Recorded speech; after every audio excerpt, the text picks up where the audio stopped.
कराडमध्ये अशा प्रकारचं कृषी प्रदर्शन या ठिकाणी आयोजित आपण करत असतो. राज्य सरकार आणि कृषी उत्पन्न बाजार समिती कराड स्वर्गीय विलासराव पाटील काकांपासूनची सुरू झालेली ही पद्धत आहे, प्रथा आहे. त्याचं उद्घाटन आज या ठिकाणी झालं. वास्तविक पाहता माननीय कृषी मंत्री महोदय या उद्घाटनाला येणार होते, पण त्यांच्या काही अर्ज तातडीच्या कामामुळे ते येऊ शकले नाहीत. शेतकऱ्यांना 3 दिवस एक प्रकारची कृषीसाठीची पर्वणी ही या बहुउद्देशीय कृषी प्रदर्शनामधनं जिल्हावासियांनाच नव्हे तर शेजारच्या जिल्ह्यातले लोक सुद्धा या कृषी प्रदर्शनामध्ये येत असतात. आणि एक चांगली प्रथा सुरू झाली होती काकांच्या काळामध्ये आहे, ती अशीच पुढे चालू राहिलेली आहे.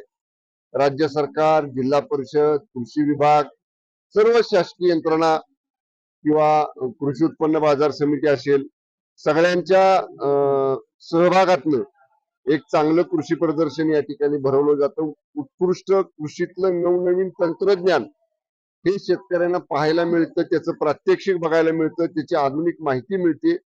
यावर्षी AI टेक्नॉलॉजी मार्फत शेतीमध्ये कसा त्याचा वापर करायचा त्याचंही प्रात्यक्षिक आपल्या कृषी विभागामार्फत या ठिकाणी आपण स्टॉल त्याचा ठेवून या ठिकाणी उपलब्ध आहे.